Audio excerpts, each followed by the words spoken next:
we provided that to our membership? Of course, yeah, yeah. You can send it out to whomever you like. Yeah, yeah. Thank you, whoever reminded me of that. That was like one of my things I was kind of stressing about was I wanted to make sure we recorded this, and I was going to completely miss that. So thanks. And we plan to also post it on our website as well. So okay. All right, let's get into it. So the agenda for today. I wanted to provide this slide here. This photo is actually from your property at Ilda Pool. And really what we wanted to do with this presentation is provide the background and a general overview of the project, the goals. We'll introduce the design, provide some of the design considerations that went into the design. I should say the considerations that went into the design. We'll explain the benefits of these types of projects. We'll discuss the project requirements as well as some impacts. I provided some rendering examples later on in the slides. There's a few renderings in there, and there are also photos of actual projects that we've done in the past that we wanted to show you all. And then we can talk about next steps. Okay, so what you're looking at here is what we call a watershed. This map is the overall watershed for a project called Long Branch Central Watershed Management Area, WMA. So there's approximately 20 projects under this umbrella project. And when I say watershed, all I mean by that is all these projects, like everything in this map that you're looking at the bottom part, at the downstream end of the watershed down here, they all ultimately drain to where my hand is. So Ilda Pool is right here, circled there. One of these 20 projects in Long Branch WMA. The project is, we say, partially located on Ilda Pool property, just north of Braeburn Drive and south of Stark Road. I think we say partially there because we plan to access the project if this all comes to fruition off of Braeburn Drive. So there's a little work at that spot done, like a curb, a construction entrance. So that would not be on Ilda Pool property. That would be within what we call the right of way, which for Braeburn Drive, which VDOT owns. The project background and overview. So there's approximately 760 linear feet of existing stream on your property behind the pool. It consists of an existing channel as well as a tributary that feeds into the main channel. And then, of course, the forested stream corridor that you guys can all see from the pool deck. The main channel and the associated tributary, and I'll show you guys maps of where this stuff is here in a couple slides, is estimated to generate approximately 188 tons of sediment per year.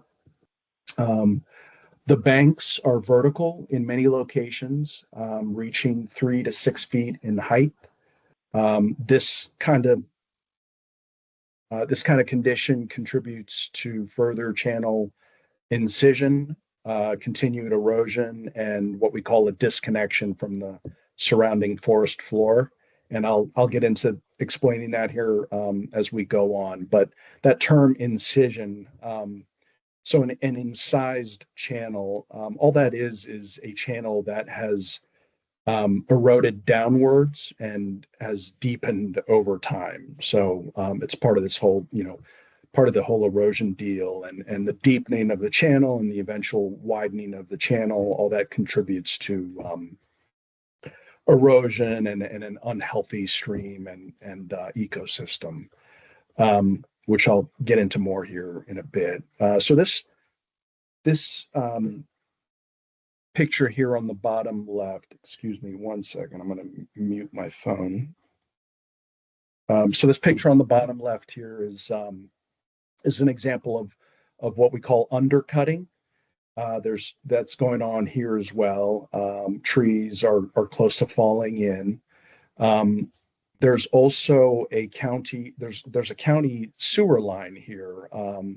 It's encased in concrete. It's an 8-inch sanitary sewer.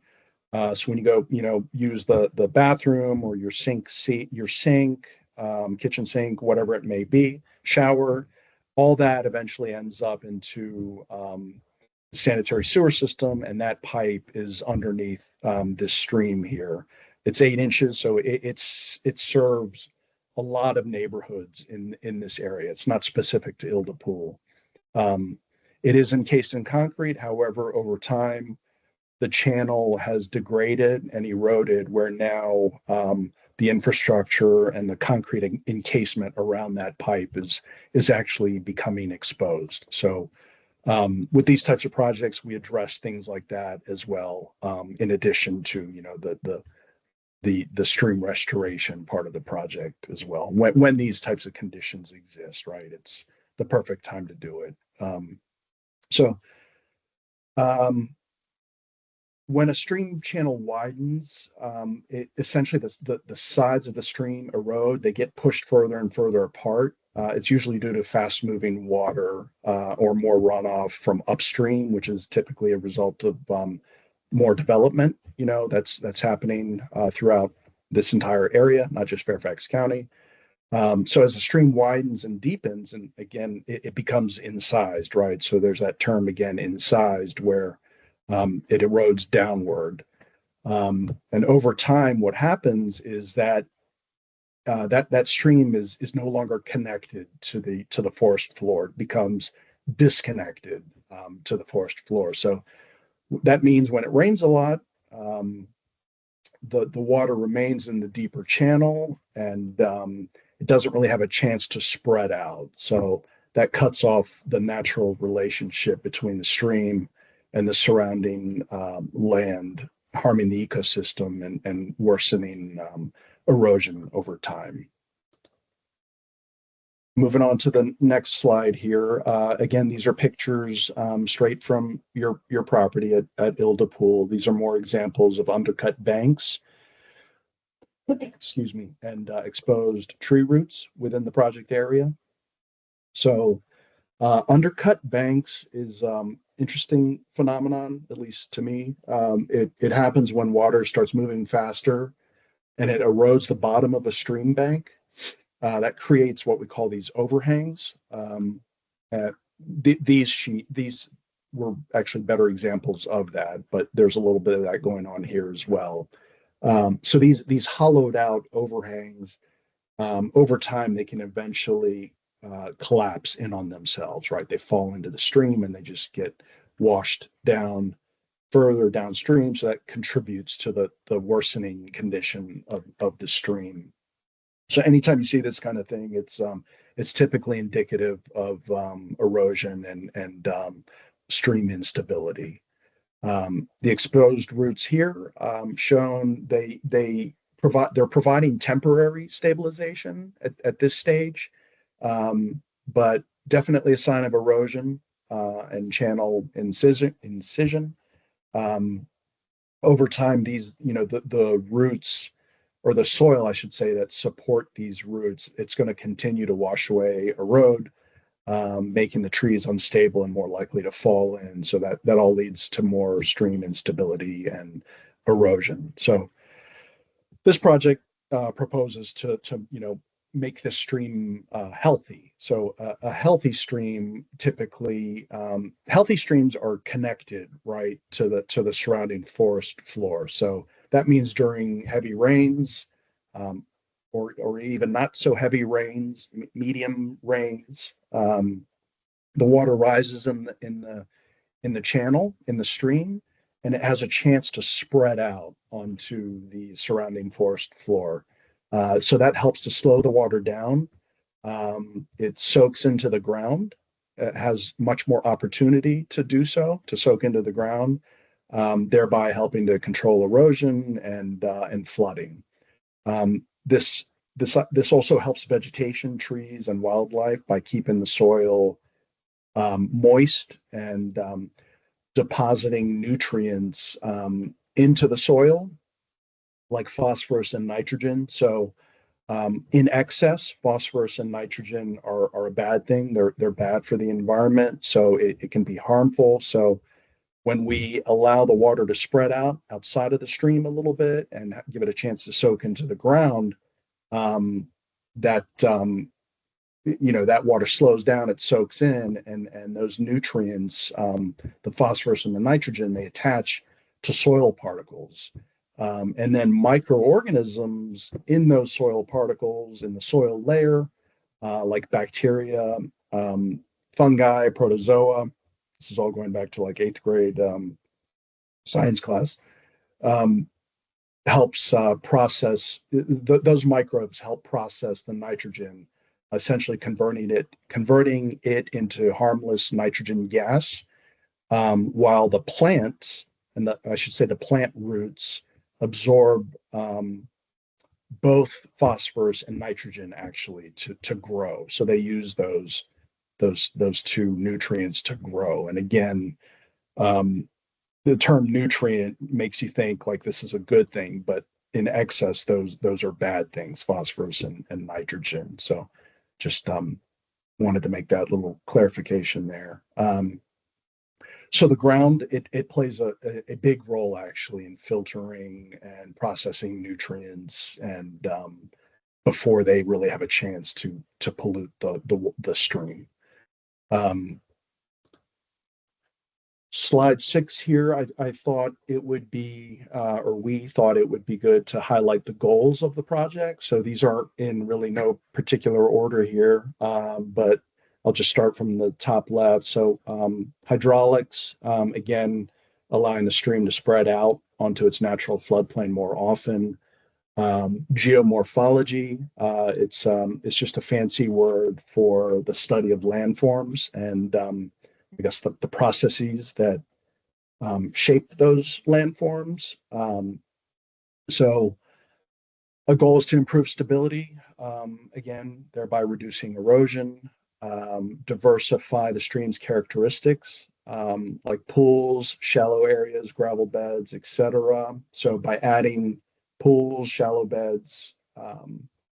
areas, I should say, gravel beds, etc., it all helps to slow the water down.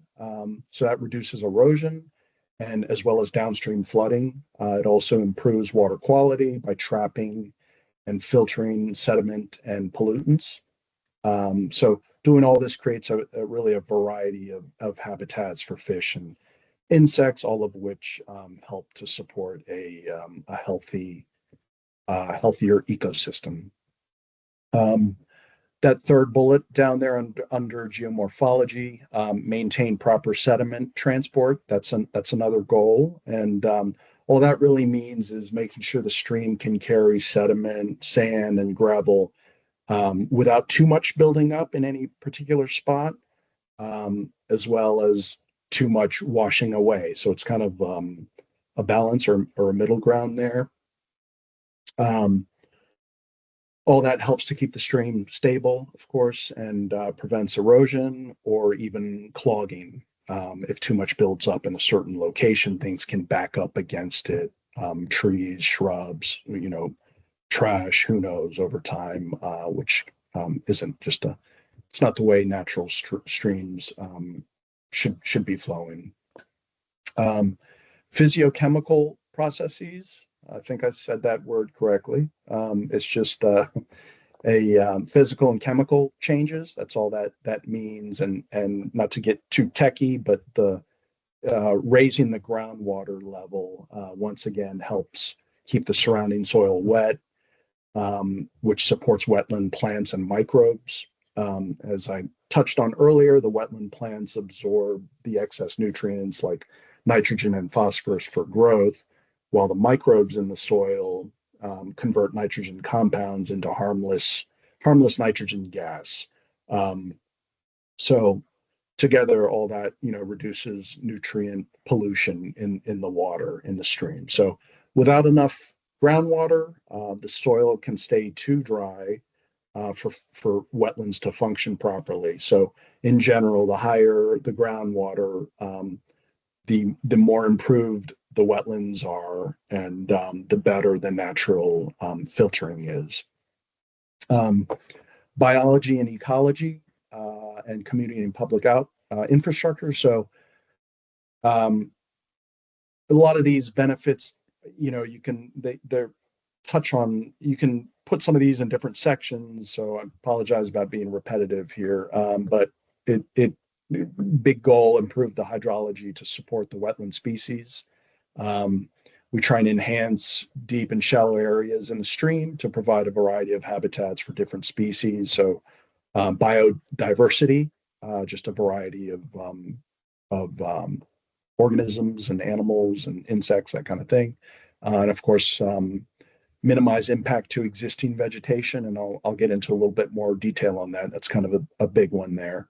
Um, and then community and public infrastructure. So um, again, touched on this a little bit earlier. Projects like this, when there's something that's the sewer line is not failing, but it's exposed, and it shouldn't be like that. It's gotten exposed over time. So again, projects like this is a perfect opportunity to repair something like that. And the way that would be repaired is we don't plan to do anything with that sewer line. Rather, the adjustment to the bottom of the channel will be raised, so that there's sufficient cover over that existing sewer line, so that there's not a potential there for it to be excuse me, damaged.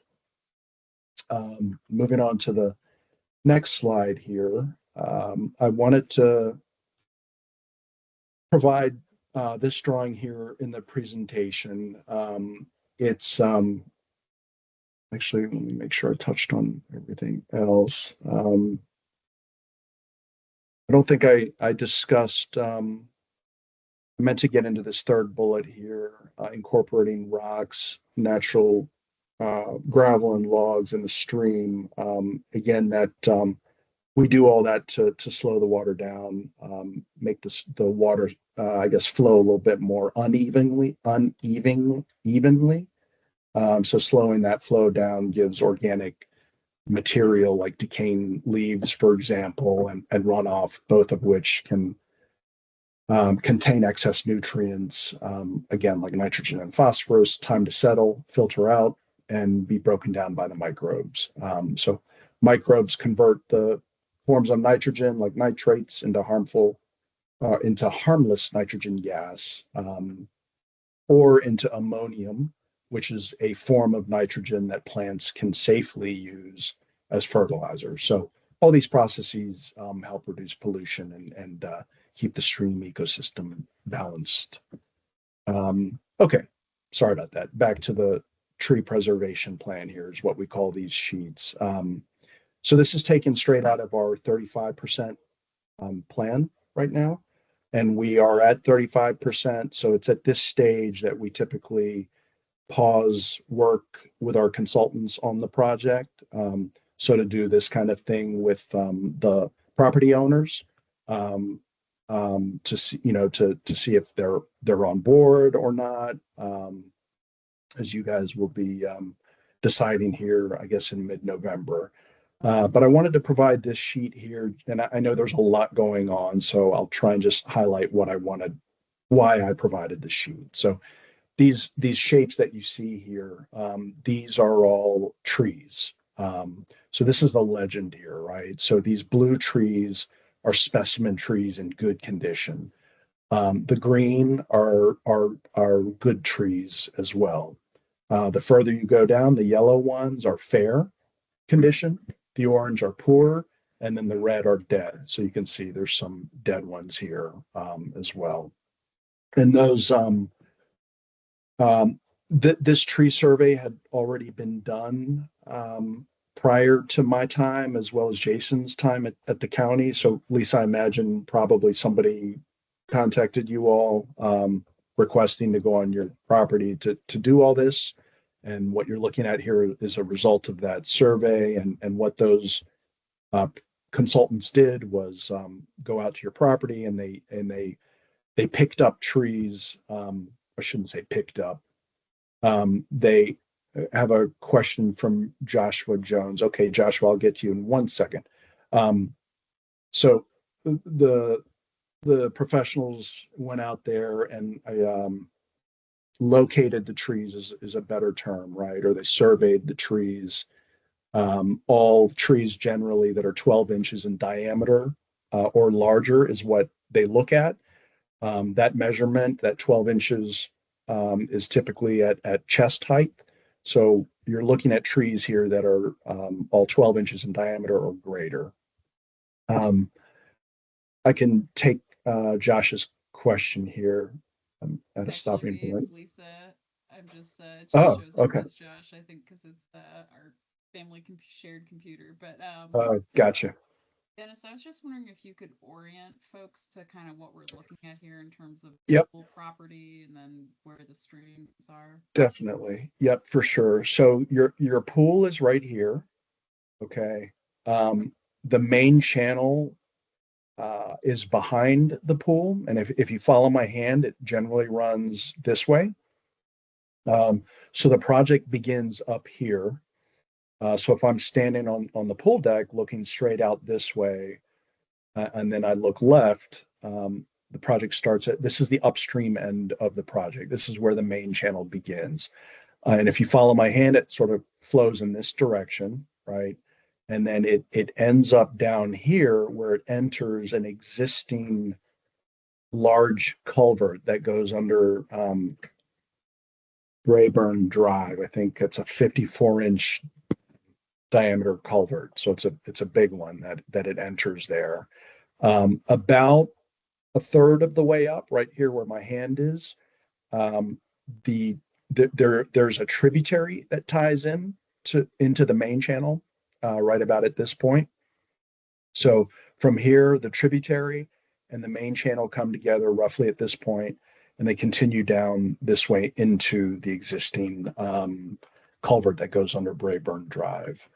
Quite a bit going on with this drawing. Try not to get too caught up on the details here, but these lines that you see here, these are nothing but grade lines. They're proposed grade lines, so they just denote elevation. So that circle right there is elevation 281. Then the one next to it is elevation 282. This is in feet. Um, so this shows a little pool that we're doing here, right? And then there's another one here, and so on. It kind of steps down like that. This hatch pattern here that you're looking at, this is just a temporary access path for construction access. It's not a permanent feature. It's just a way to get to parts of the tributary. Um, and there's another sheet here that I'll move on to, which is it's just going to connect this match line here. So where my hand is here, I'm going to move to the next slide, and you'll see that we'll pick up right where we left off here. So if I go to the next slide, that match line I was just pointing out on the previous page, previous slide is where my hand is here, right? And there's that continuation of the temporary access road. And again, it's so to provide access to do work along the tributary portion of the project. These these X's here that you're looking at here denote tree removal, right? And I want to spend a little bit of time on that just to show the effort that's put into minimizing tree removal and that sort of thing. So Lisa, I can come back to this slide if if you have any more questions. But the the tree survey that was done, approximately 70 trees were surveyed, again, all of which were 12 inches in diameter or greater, taken at chest height. 18 trees are proposed for removal, 13 of which are in fair, poor, or dead condition. So that's a pretty good number right there that we're very happy with. Keep in mind that going back to the slide again, you'll see a line here. It's called LOD, right? So that stands for limits of disturbance. So that limit of disturbance is carefully thought out and put on the drawings, and essentially, if this comes to fruition and it moves to construction, that LOD line that you're looking at is actually, it will be physically located by surveyors in the field, and it will be um, it'll be delineated with fencing, with temporary construction fencing of some sort. So, excuse me, all that does is it gives the contractor, it shows the contractor the limits of work, right? So the contractor, he or she can't um, do any work outside of that LOD. They're constrained to doing the earthwork within the LOD. So there's a real balance that happens here with setting the limits of the LOD, the limits of disturbance. Um, we have to be very mindful with the grading that's needed for the work for the stream. The what I mean by grading is like the earthwork that's needed, right? There's construction equipment that does these types of projects. So like a backhoe, right, that reaches out and has a bucket on the end, that's excavating dirt. There needs to be enough room for those contractors to do the kind of work. So I just wanted to note that there's a lot of thought that goes into laying out the limits of disturbance. Um, but these numbers I thought were really, I was very pleased to see. Again, 70 trees surveyed, 18 proposed for removal, 13 of which are in fair, poor, or dead condition. So when we remove these trees, we to the extent possible, we try and reuse them on site as stream structures. That term structure, when I first got into this industry, kind of made me think of like, well, what do you mean it's a structure? You know, it's a timber. It's like timber, right? It's a tree or a tree trunk, but we use that term for this kind of thing. So there's an effort made to reuse trees that have been felled, cut down for this project, um, to reuse them to the extent possible in the project. So this is an example of another structure. We call this a typical log jam. This image here on the left is what we call a constructed riffle. So this would be the riffle, and then there's a pool, and then it that system kind of steps down as you go. Um, I should note tree removal and trees. I'm sorry, Yes, Bob? a quick question. Oh, Have the yeah. trees that you plan to remove, have they already been marked? Yes, the all trees have been marked when this tree survey was done. So, like for example, you'll see little labels here on these trees. This one says 2059, 2056. So those tags should be on the trees still. Okay, but because also as the stream continues south of Braeburn, there are a whole bunch of trees south of the street that have red ribbon around them. Are those your markings as well? I got you. On the other side of Braeburn? Yes. And I haven't Okay. looked north of Braeburn, but so I don't know if those are marked similarly or not. Yeah, I mean, if those trees are marked, that's Willow Woods Park. That's another one of my projects, and we're a little further along with that project design wise. But yes, if what you're describing, it's very likely that uh, those trees were already marked, and a drawing like this was produced for that project. So there was a tree survey done for Willow Woods, which is just on the other side of Braeburn Drive here. Dennis, can I'm you just clarify? trying to I'm trying to confirm the marking convention. A red ribbon means removal. Um,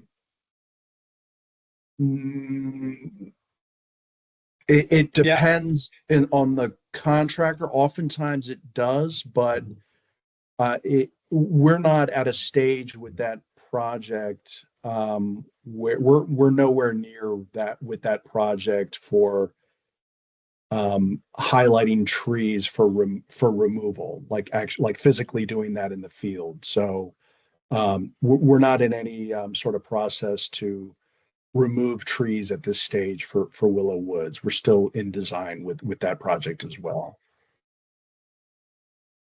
Yeah, Okay, thank I'll you. just add as so I'm Jason. I'm with the county as well, and in general, different survey firms or arborists are going to identify trees for inventorying purposes, maybe for revisiting with another arborist or whatnot.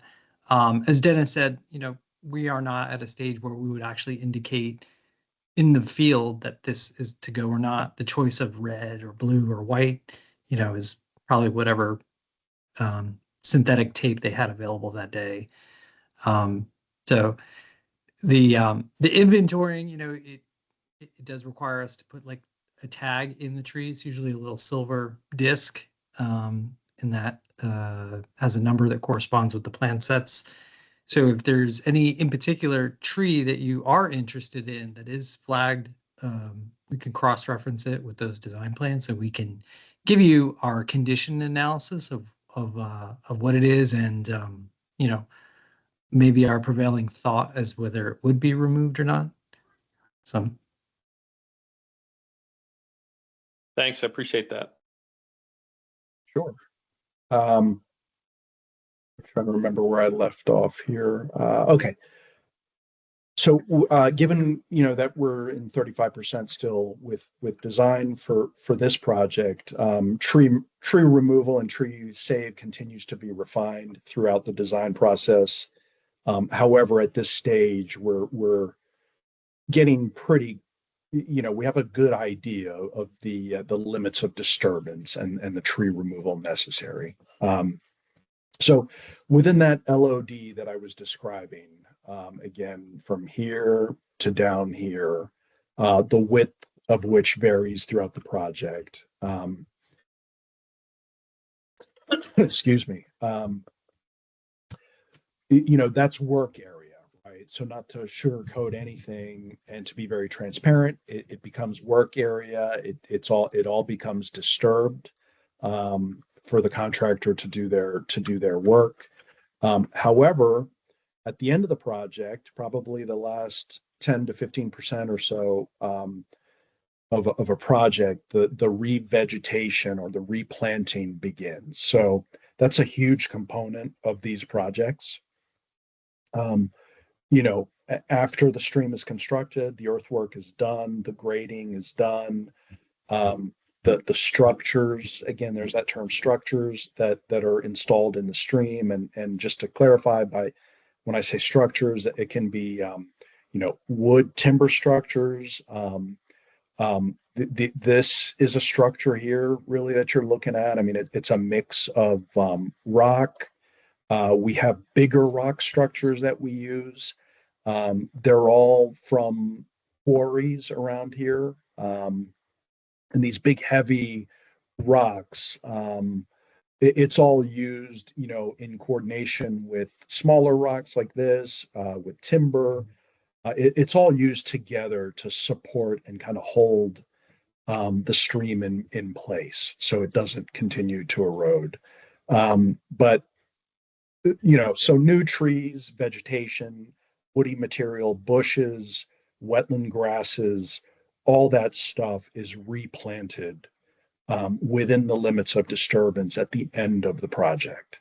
It's a very big, important piece of the project that happens, because when all that stuff establishes itself, the roots of all that veg, we call it veg, VEG, all that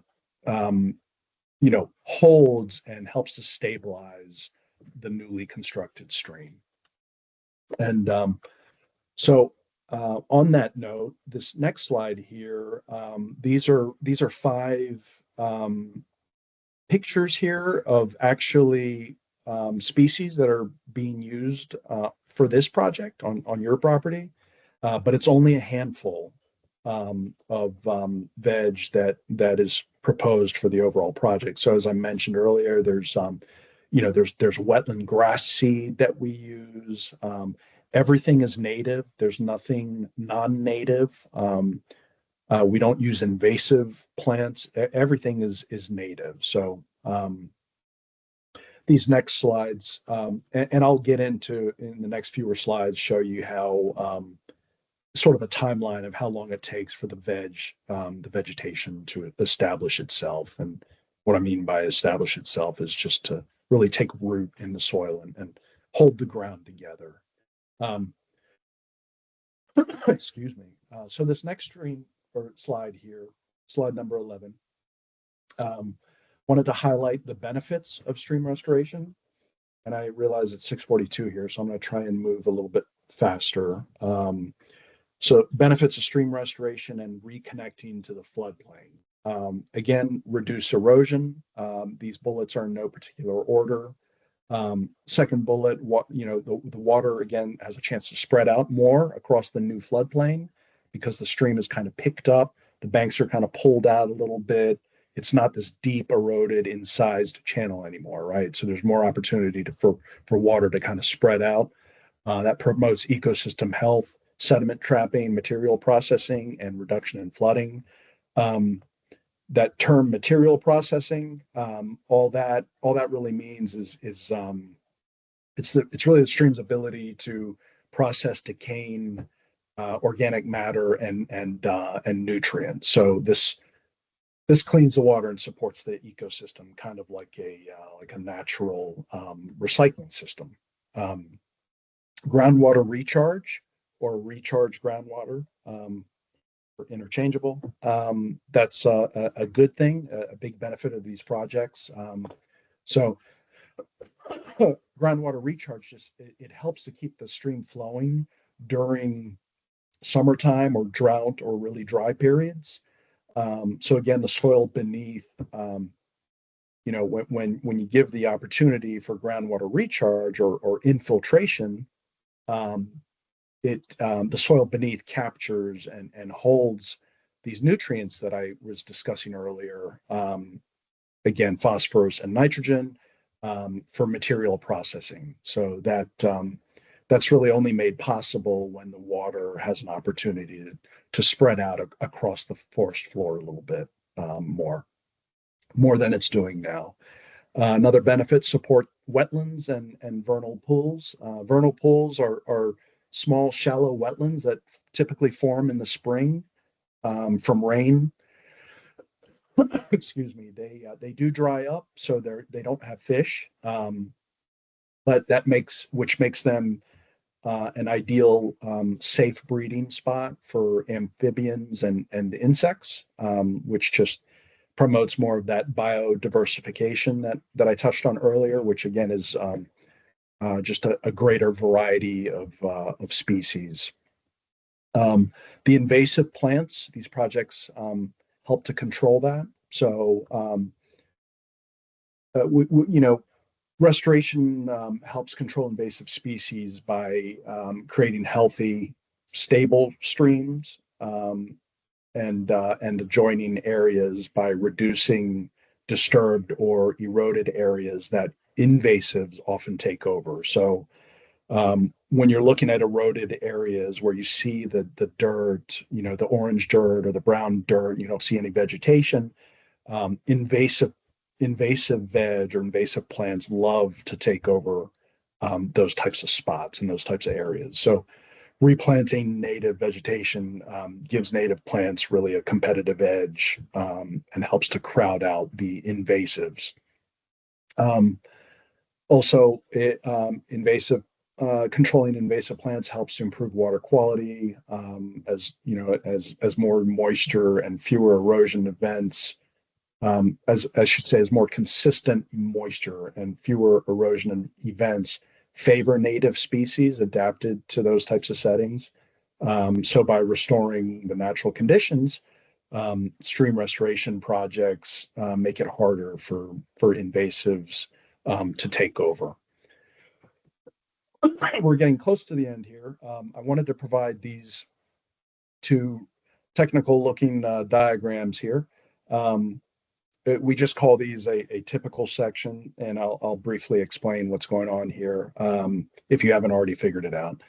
But the upper 260 feet of the main channel, so hopefully you have an idea of where that is after Lisa asked me to show where that is. So the upper 260 linear feet, if I'm standing, this dashed line here, if you're looking at it, that's the existing ground, right? That dashed line. So if I'm standing right where my hand is, looking either downstream or upstream, this solid line here is what we propose to do. Generally along that 260 feet stretch. So again, we pick the ground up, we pick the channel bottom up a little bit by doing earthwork. So we put fill in there, like carefully selected fill material. It's all natural. I don't, it's a mix of sand, stone, rocks.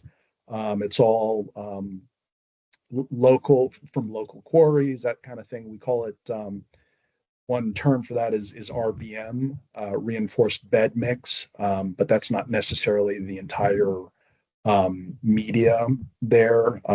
There are dimensions associated with the various layers here, but that's getting kind of into the weeds. But my point is we pick up the stream bottom a little bit to help give the water a chance to flow out onto, there's a bench, and that's kind of what I mean about trying to reconnect it to the existing forest floor.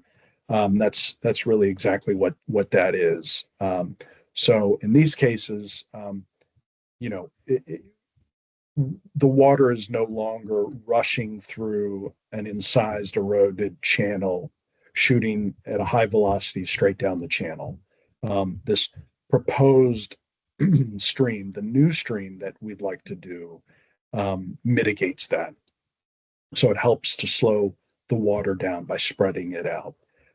This is the lower 135 linear feet. Essentially, the not really much difference at all between the two. I'm not sure honestly why I'm decided to provide the two, but they both convey what I'm trying to say here. So things about these projects though, which I was touching on the LOD earlier, the limits of disturbance. So where the new stream grade ties out into the existing grade, at that point, approximately 3 to 5 feet past or out of that point is in general where we set the limits of disturbance. So that's kind of how that works. The proposed grading, the new stream, right, has to tie back out at some point into the existing ground, here, and here. And then roughly in that area is where the limit of disturbance is set. And again, that's actually delineated in the field with temporary construction fencing.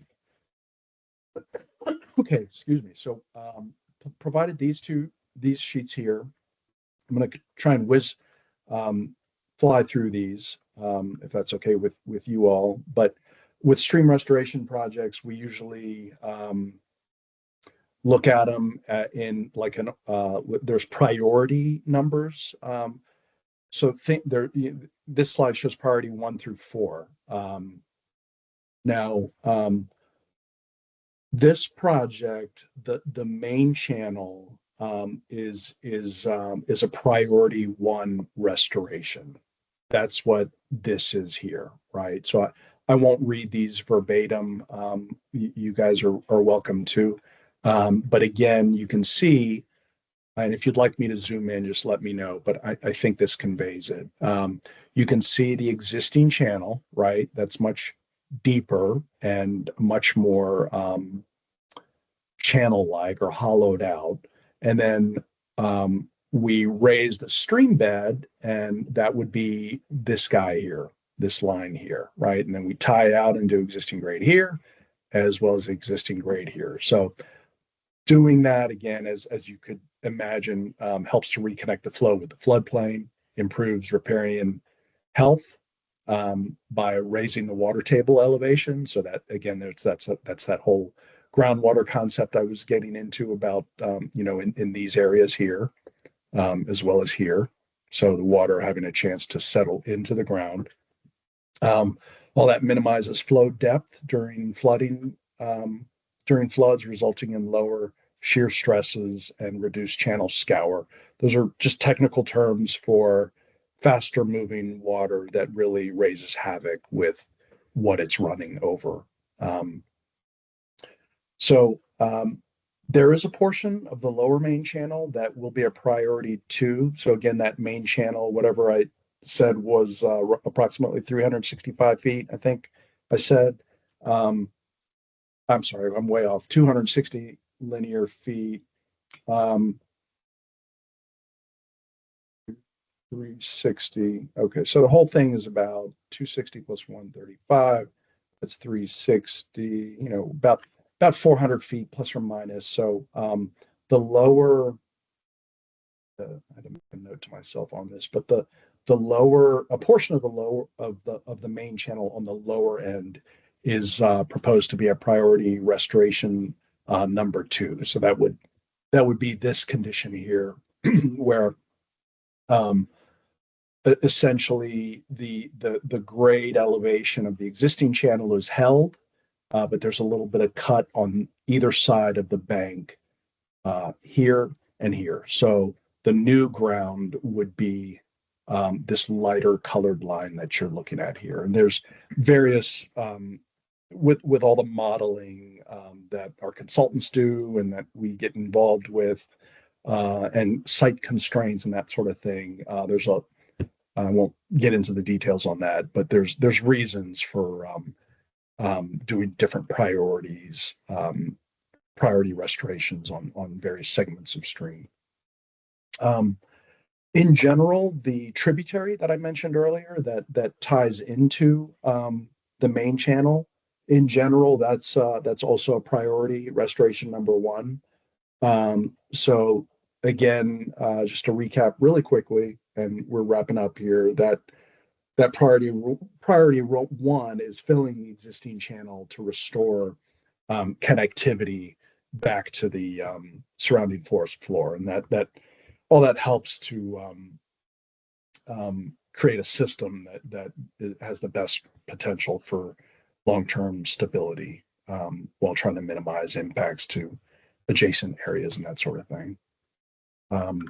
So I won't get into priority 3 or 4 restoration. I shouldn't have included these 2 here, so not to confuse anybody. Okay, so project requirements and impacts.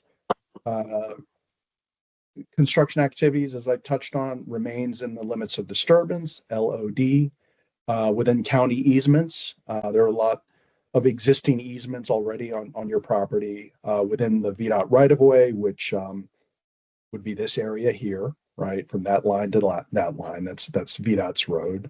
The need for additional private property easements, in addition to like Ilda Pool, is very unlikely. And the site, we propose to access the site, as I said earlier, off of Braeburn Drive in this general location here. So there wouldn't be access from your parking lot or from the surrounding pool deck or anything like that. The entrance would be off of Braeburn Drive, right at that point. Okay. Wrapping up here, I'm almost done. Bear with me a little while because I do want to open it up for questions. So we wanted to provide some pictures. So this is a photograph on the left here. This, however, on the right side is a rendering, right? It's not an actual photo. It's supposed to show what things could look like. This particular project is the one that the other person just brought up earlier on the other side of Braeburn Drive. This is actually Willow Woods, just on the other side of your road of Braeburn Drive, so at Willow Woods Park. So this actually here, very similar to what's happening on your property. This is another exposed sanitary sewer pipe.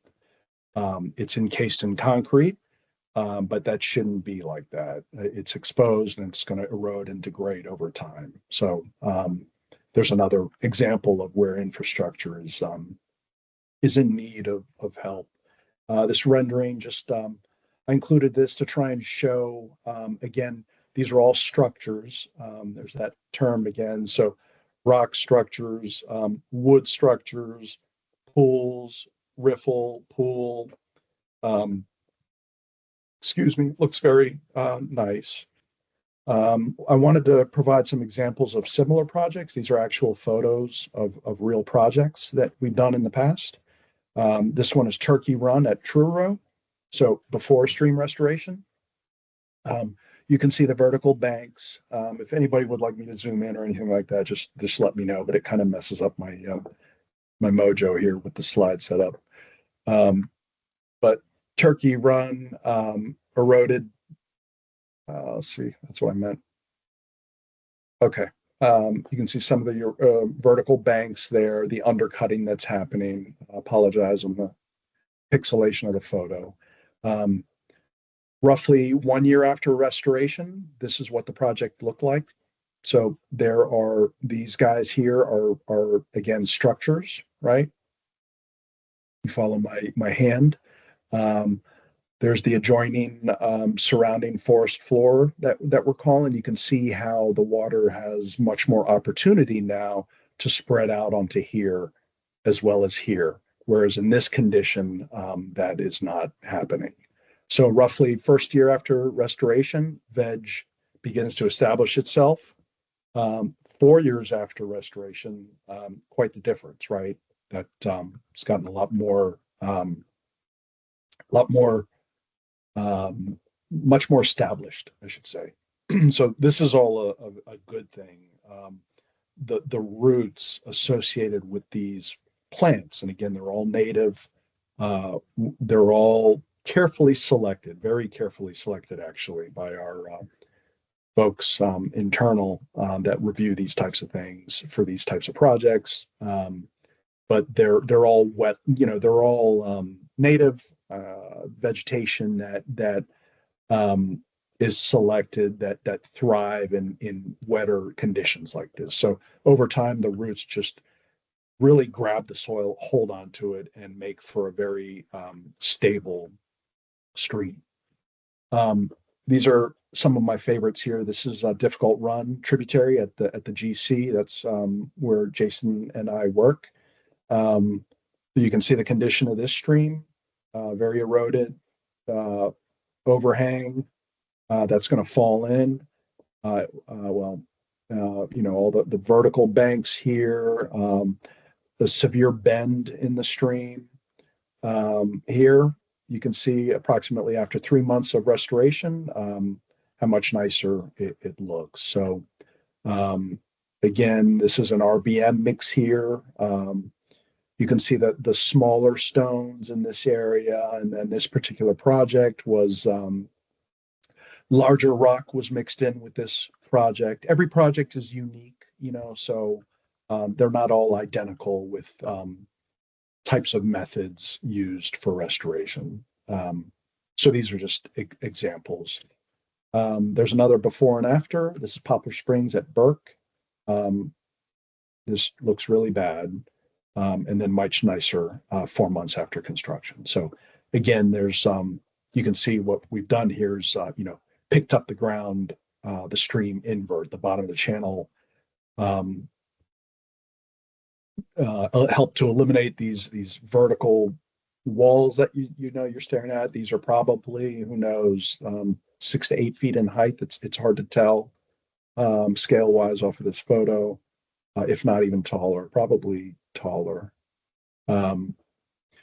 And 4 months, so the veg begins to establish itself. This is likely wetland type grasses here. And then here's another one, Dead Run Segment 1. A frame of reference would be this house back here. So that house is that guy right there, same one. So you can see the condition here.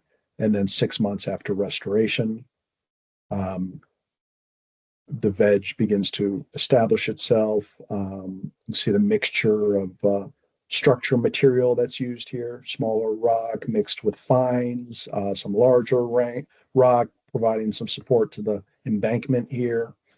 1 year after construction, it looks like that. 2 years after construction, so the wetland grasses really taking hold and kicking in. And again, the frame of reference would be the house there.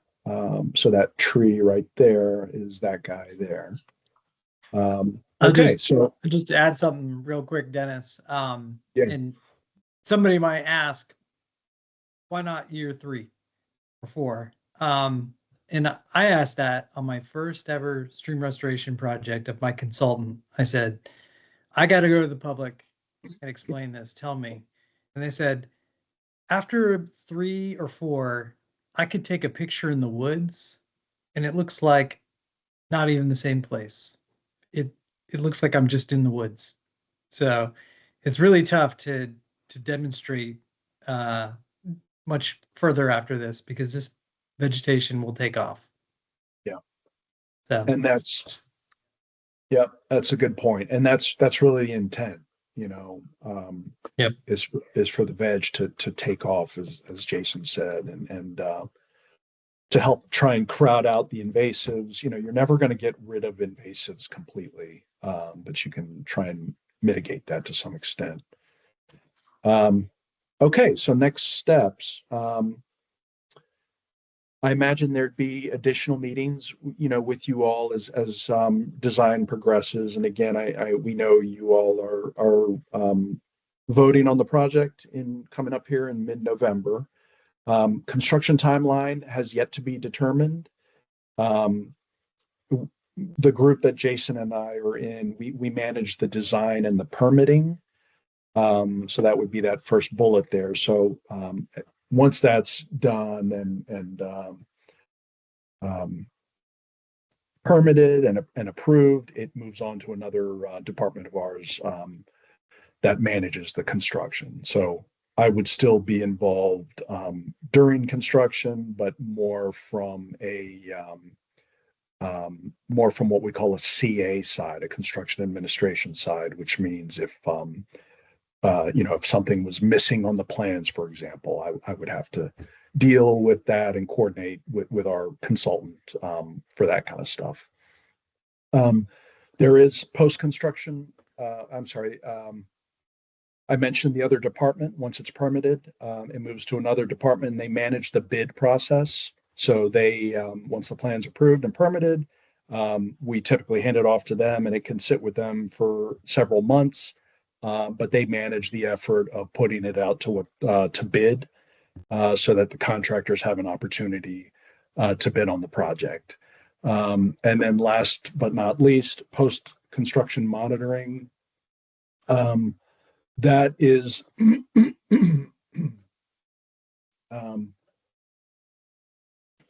excuse me, that is typically, it's a 1 year period for a 1 year warranty period. And usually, in general, it's a minimum of 1 year. Our design consultant typically handles this, and NNI treatment, which is non-native invasive treatment, is a part of that process. Herbicides are used to try and control the invasives. They're all aquatic approved, EPA approved products. It's not Roundup or anything like that. And it helps to make a safe and effective stream. That typically, that period again is a minimum of 1 year. It can extend a little further than that at times, and that can happen when we might extend a planting window for a contractor, for example. And then the plants, for that reason, the plants and the veg may not have an opportunity to go through one full growing season. So it has to be, this is done, it's got to go through one full growing season for monitoring, post-construction monitoring. Our group, we have two folks in the office where they also go out every year for 3 years just to review the veg. There are landscape folks and ecologists, and they go out once every 3 years, or I'm sorry, every year for 3 years. And they take a look at the veg, the woody material, the new plants, and just to see how everything's functioning. And then there's also another group. Typically, it's MSMD. It's not our group. That would be the Maintenance and Stormwater Management Division. So it's a DEQ requirement. DEQ is the Department of Environmental Quality, where for a 5-year period, they go out periodically every year for 5 years to check things. So if there's something, if you all move with the project or decide to, and you decide to grant the easement to the county for this project, fell trees, for example, that have fallen into the stream during that period, if they affect conveyance, it's at that time where that group would take care of that sort of thing. They look for structures and blockages in the stream, and again, that's another group. MSMD is what we call them, and they need to report back to the Department of Environmental Quality. So that's every year for 5 years. But our experience with these streams has been that they're very hardy, very stable, and typically there's not issues during these monitoring periods. So yeah, I would say the key takeaway is the county has been doing stream restoration for over 10 years and is appropriately staffed and dedicated to protecting these assets after completion. So our engineers and our construction managers, we try to get it right. And in most cases, we do an excellent job of that. Sometimes Mother Nature has other plans with the stream in I would say minor things, and it needs a little bit of tweaking, maybe some additional reinforcement, or as Dennis mentioned, invasive species maybe took root before we could get full establishment. So we try and knock that down. But anyways, we are committed to keeping the improvement and making sure it functions properly. It's just the right thing to do. So we're well staffed for all of that. So that wraps up our presentation. There's my contact info. Hey, Brian, I saw that you turned your camera on. But if you guys have questions, we can try and field some now. I know it's 7:10. I had this scheduled until 7:30, so I can be here as long as needed. Another option would be to send Lisa questions if we're not able to answer them, and we can try and answer them and send them back to her, and maybe she could send them out to you all. But if you all have any questions, please feel free to ask.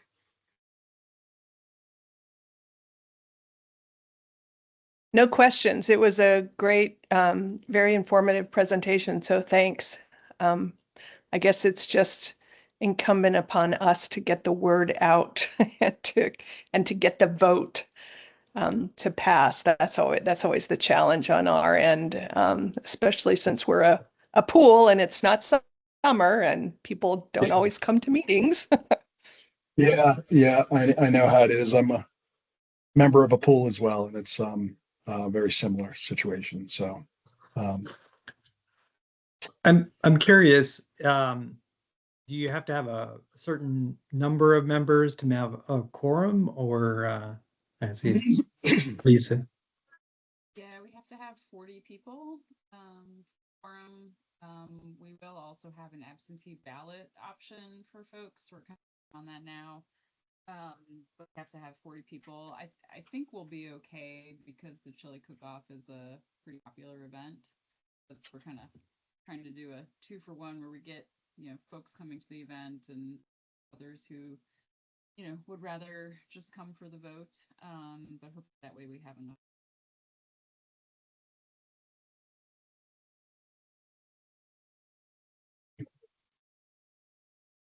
Anyone else have any other comments or questions?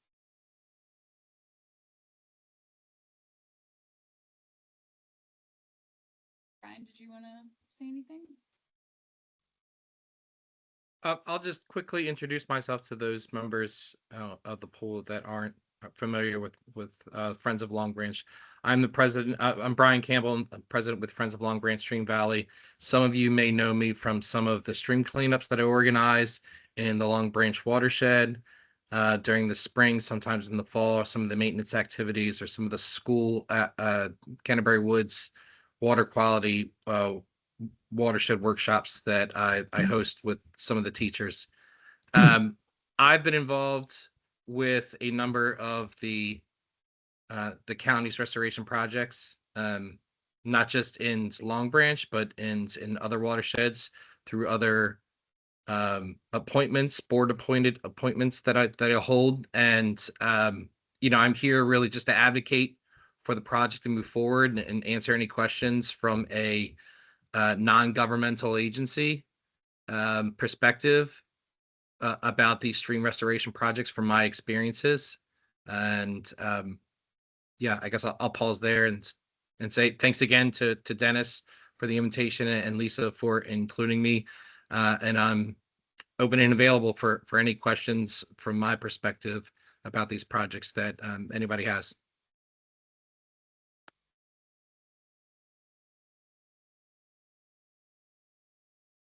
Great. Thanks for joining, Brian.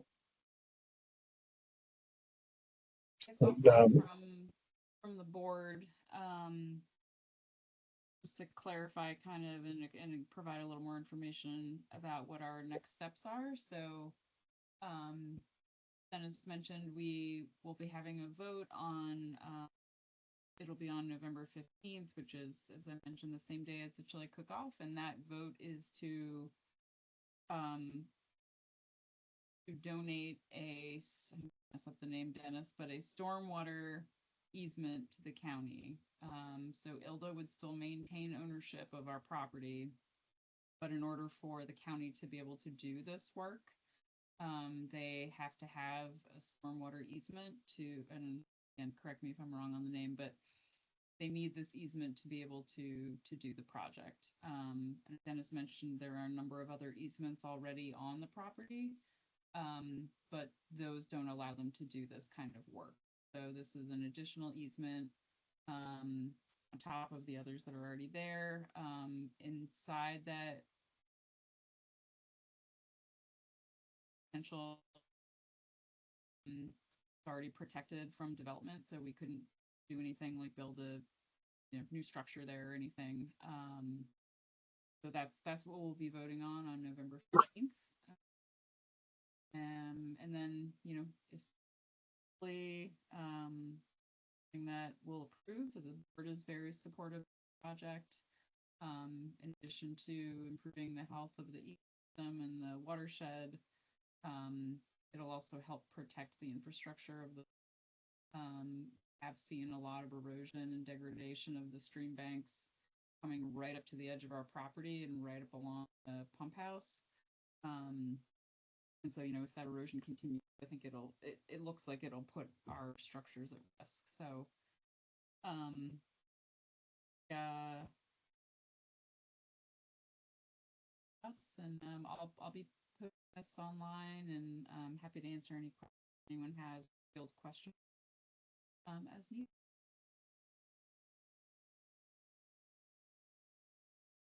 Okay, well, great. Well, thank you very much, everybody.